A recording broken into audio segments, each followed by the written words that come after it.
In Colombia, farmers and miners of Antioquia marched this Monday against the tax reform proposed by the government of Iván Duque.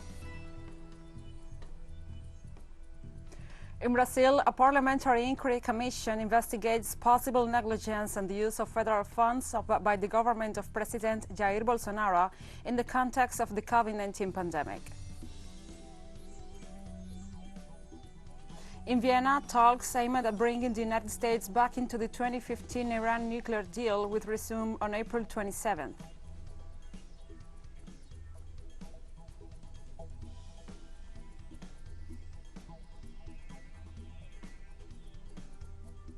From the headquarters of TeleSUR English in Havana, Cuba, this is From the South. I'm Gladys Quesada. In Colombia, workers from the mining and agricultural sectors of the municipality of Aroni in Antioquia marched this Monday against the tax reform proposed by the government of Iván Duque. The demonstration was called by several organizations such as the Central Unitary Workers and the Confederation of Workers of Colombia.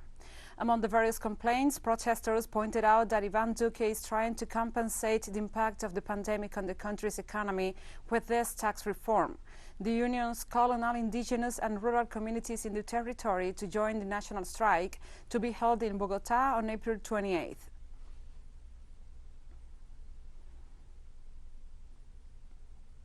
On Monday, the United Nations system condemned the violence against communities, human rights defenders, social leaders, and former combatants in Colombia.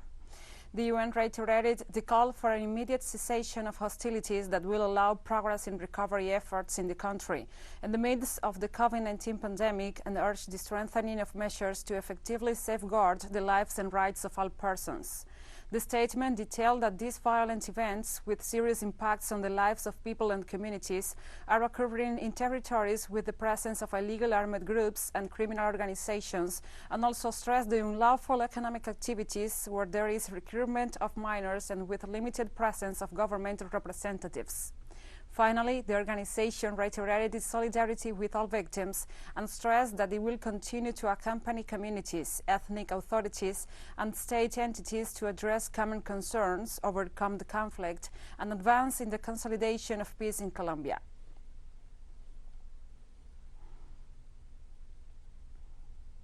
On Monday, the National Bolivarian Armed Forces of Venezuela reported that the fight against irregular armed groups from Colombia continues in the border state of Apure as part of the 2021 Bolivarian Shield military exercise. Through a statement, the armed forces reported that in the last 72 hours, there has been fierce fighting against the irregular armed groups, specifically in the inhabited areas of the town La Victoria. It was also announced that these armed groups have suffered a significant number of casualties, while Venezuelan forces have destroyed temporary facilities set up by the groups for their criminal activities. Likewise, several individuals were captured, who are providing valuable information on future acts of destabilization. It was also reported that some military personnel were killed during the clashes, and their bodies are being identified, while others were wounded and are receiving appropriate medical attention. Venezuela has been facing repeated acts of violence on its borders perpetrated by criminal and terrorist organizations, which act with the support of the Colombian government.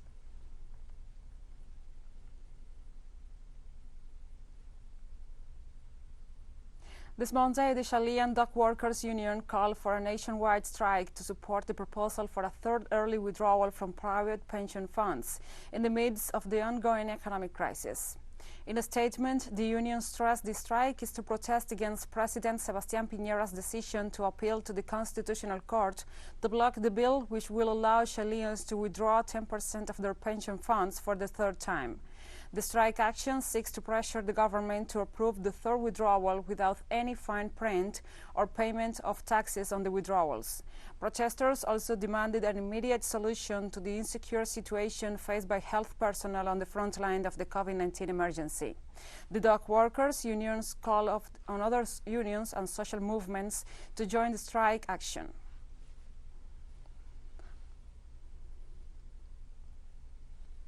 Coinciding with the national strike action by dock workers, members of the decent housing movement and residents of several districts of the country demanded that the government approve an emergency housing plan and a basic minimum income in the face of the economic crisis aggravated by the COVID-19 pandemic. Social movements stress that President Piñera's moves against the early withdrawals from pension funds is a disgrace in the current context. The president's alternative proposal has not been well received either by the population or the opposition, which warned the measure seeks to reinforce the private pension system established during the Augusto Pinochet's dictatorship.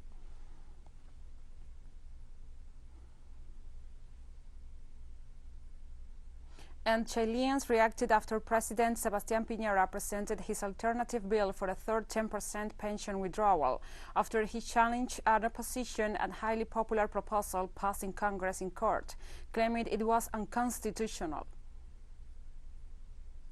He has to let it pass because it's the money of the Chilean people. It's not even a state loan. It's not a government loan. It's not a gift. Ministers and other high-level authorities from Latin America and the Caribbean will review the progress and challenges related to the regional implementation of the UN-sponsored Global Compact for Safe, Orderly and Regular Migration during a meeting running through this Wednesday. The virtual meeting is co-organized by the Economic Commission for Latin America and the Caribbean and also the International Organization for Migration in its capacity as coordinator of the United Nations Network of Migration. The event will include 5 thematic roundtables addressing areas such as the promotion of fact-based and data-driven migration discourse, policy and planning, the protection of migrants' human rights, safety and well-being, regular migration, the facilitation of regular migration and decent work, and also the importance of the social inclusion and integration of migrants. It seeks to promote a common platform for the exchange of experiences and know-how among the countries of the region.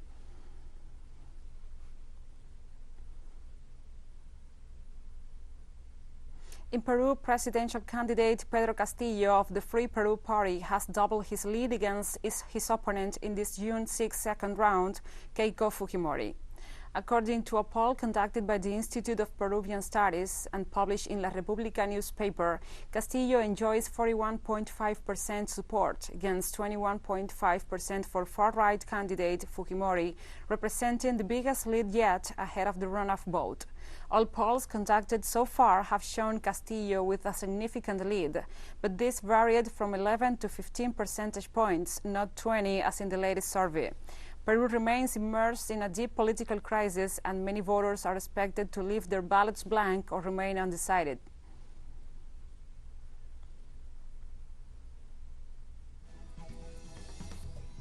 And we'll be right back after this very short break, so don't go away.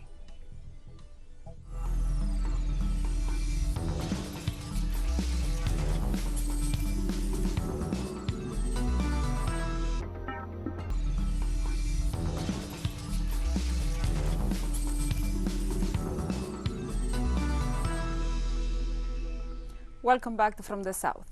This Tuesday in Brazil, a parliamentary inquiry commission sessions in order to investigate possible negligence and the use of federal funds by the government of President Jair Bolsonaro in the context of the COVID-19 pandemic. The creation of the Parliamentary Commission was requested by the opposition Senator Randolpho Rodriguez, who explained that the intention is to investigate the actions and omissions of the federal government in dealing with the pandemic in Brazil.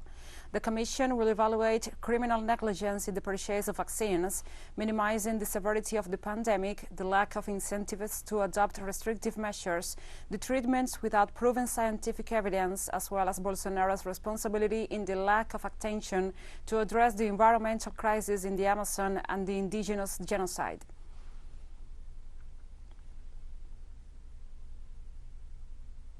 This Monday, the Attorney General of Brazil filed a complaint to the Superior Court of Justice against the governor of Amazonas, Wilson Lima. The complaint follows after supplies to battle COVID-19 were not used for its purpose. The research began in 2020 when it came to light that at least 28 respirators for patients with COVID-19 had been purchased from a provider that had nothing to do with medical material. The complaint accuses the governor of leading an organization that will have committed various crimes, especially bid fraud and embezzlement, which refers to the misuse of public money.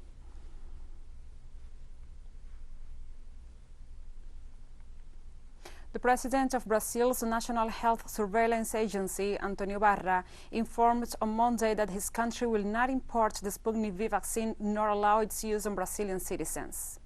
According to Barra, his office decided not to import the vaccine given the lack of data on its safety, efficacy and quality. The decision was taken after a group of Brazilian state governors pushed President Jair Bolsonaro's administration to buy batches of the Russian vaccine. The announcement occurred 1 month after the U.S. Department of Health and Human Services acknowledged that health officials under President Donald Trump's administration worked to convince Brazil to reject the Sputnik V vaccine. Brazil, which has the second highest COVID-19 death toll worldwide, has struggled to get vaccine supplies. In that South American country with over 200 million inhabitants, only 7.8 million citizens have received the 2 doses of COVID-19 vaccines needed to achieve immunity.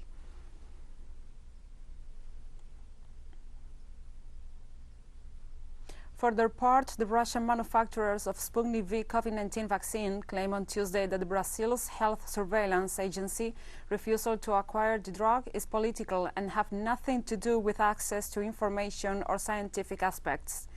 Specifically, they denounced that the U.S. Secretary of Health, in its 2020 annual report, publicly stated that the U.S. health officers had convinced Brazil to reject the Russian vaccine. In an attempt to speed up their vaccination efforts, 1,000 states in the north and northeast of Brazil signed contracts with the Russian Sovereign Fund, which financed the development of Sputnik V, to acquire more than 30 million doses, a move blocked by Health Surveillance Agency decision to ban the Russian jab for its use in the South American nation. Schools at all grade levels in lower-risk regions in Italy reopened on Monday to more students, reaching a 70% average capacity of in-person learnings as part of a nationwide plan to partially ease the lockdowns imposed since the virus surge in fall. On April 16th, Italy's Prime Minister Mario Draghi announced that April 26th as the date of the partial reopening for yellow-risk regions, a long-expected first step towards emergency from that what many feel like a never-ending pandemic. Some classes were back to their full capacity, while some others had some students in class and others following from home through distance learning.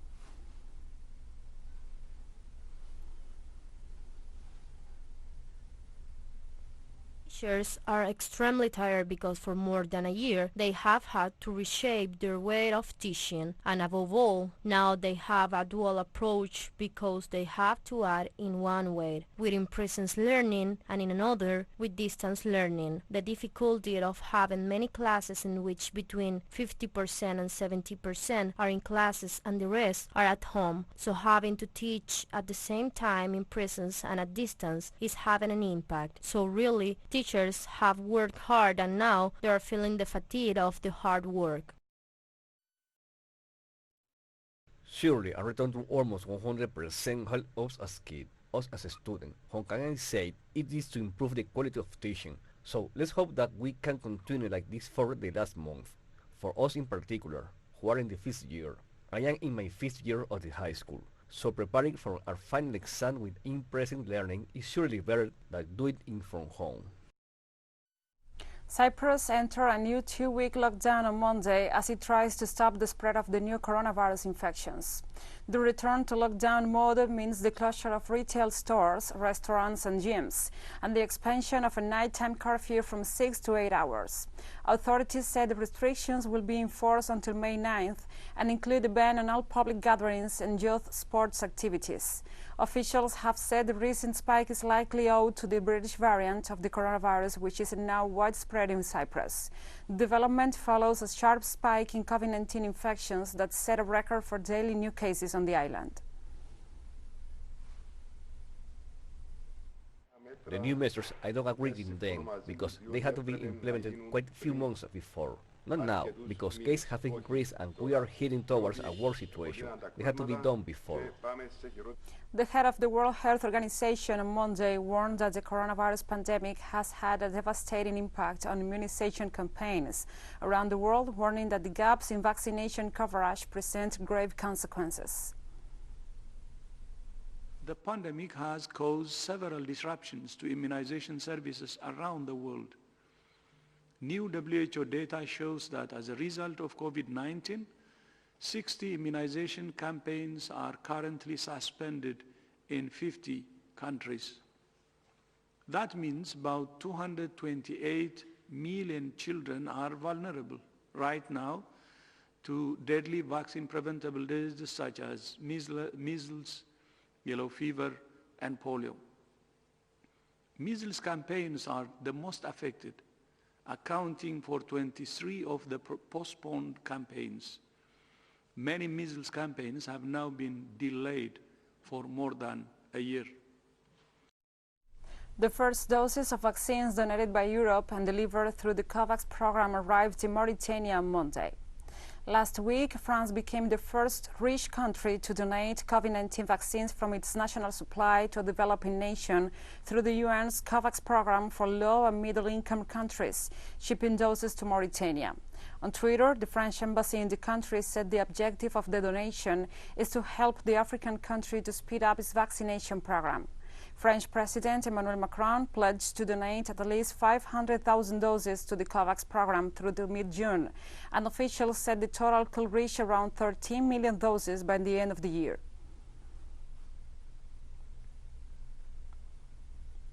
And we have more stories coming up after a final short break, so stay with us.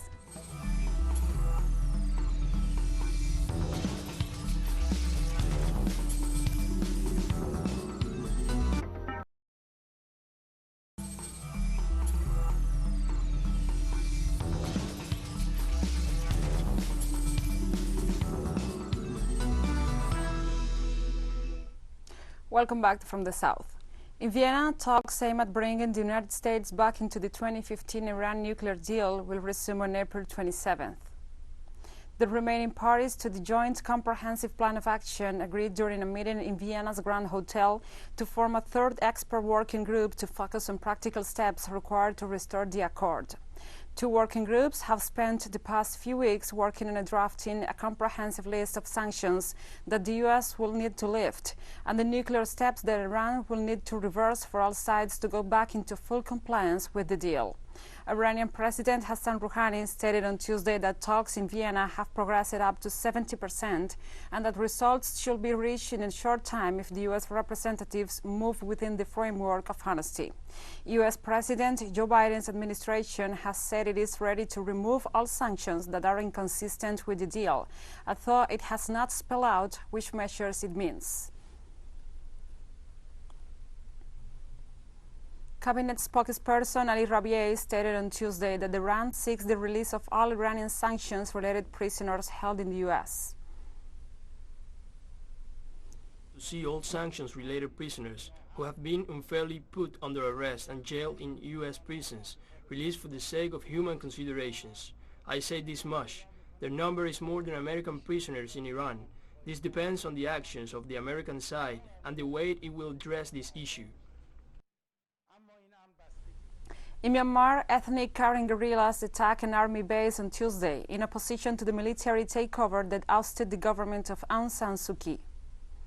A spokesperson for the Karen National Union, KNU, said its armored wing attacked the base and burned it down, although the number of casualties are not known yet.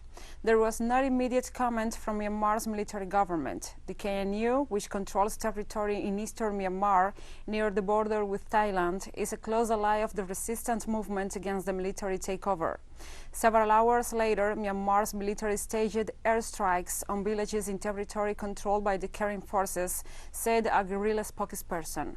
The KNU official described the air raids as a heinous war crime and called for the international community to pressure the junta to stop them.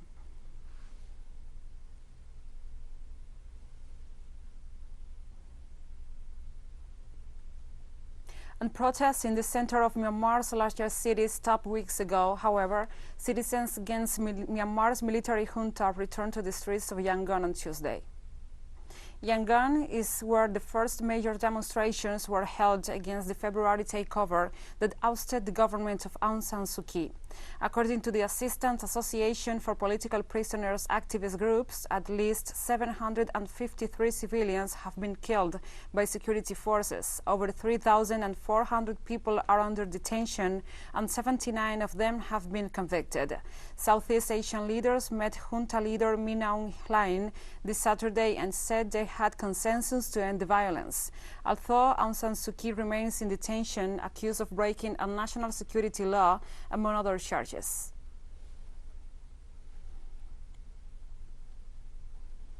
Palestinians gathered outside the occupied city of Jerusalem's Damascus Gate on Monday before being dispersed by Israeli security forces. The staircase square in front of Damascus Gate in the Israeli-occupied East Jerusalem is a traditional meeting place for Palestinians during the Muslim holy month of Ramadan. Jerusalem has seen some of the worst violence in recent years since the start of the Ramadan, triggered by the Israeli decision to prevent Palestinians from gathering on the steps of the Damascus Gate after prayers. A series of videos posted online in recent days show Jewish extremists taking to the streets to harass and attack Palestinians, with tensions rising on Thursday when far-right Israeli demonstrators marched to the old city with chants of death to Arabs.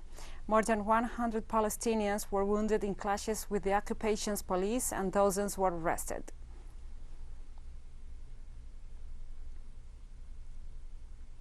On Tuesday, a collision between an oil tanker and a bulk carrier of China's port city of Qingdao caused an oil spill in the Yellow Sea, China's Maritime Safety Authority said.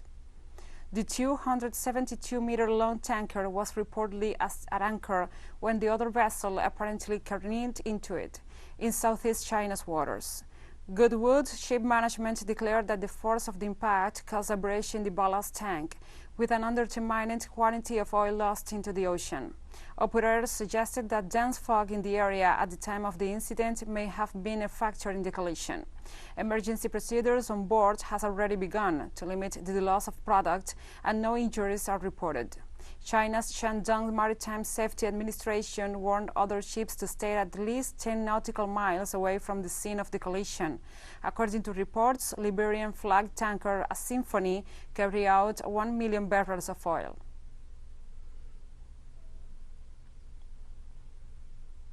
Chinese State Councilor and Minister of National Defense Wei Feng made an official visit to Vietnam, where he met with the President and the General Secretary of the Communist Party of Vietnam in the capital, Hanoi.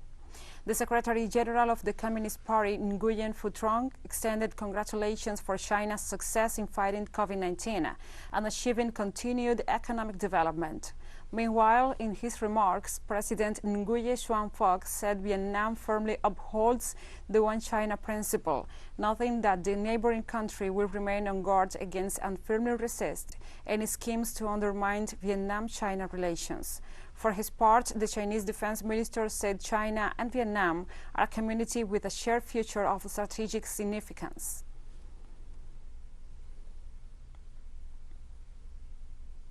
This Monday, Russian Foreign Minister Sergei Lavrov received his Honduran counterpart, Lisandro Rosales, in Moscow during an official visit to the Eurasian giant. Honduran Foreign Minister confirmed the immediate shipment of 40,000 doses of the Russian Sputnik V COVID-19 vaccine. Also, the foreign ministers expressed proposals of bilateral interest. Lavrov said they will consider the creation of a joint chamber of commerce or a business council to expand trade and economic ties.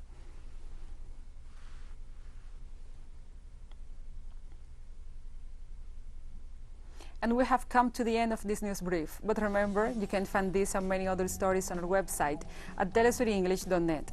And also, if you feel so inclined, please join us on social media. We are on Facebook, Twitter, Instagram, and Telegram. For TeleSUR English, I'm Gladys Quesada. Thank you for watching.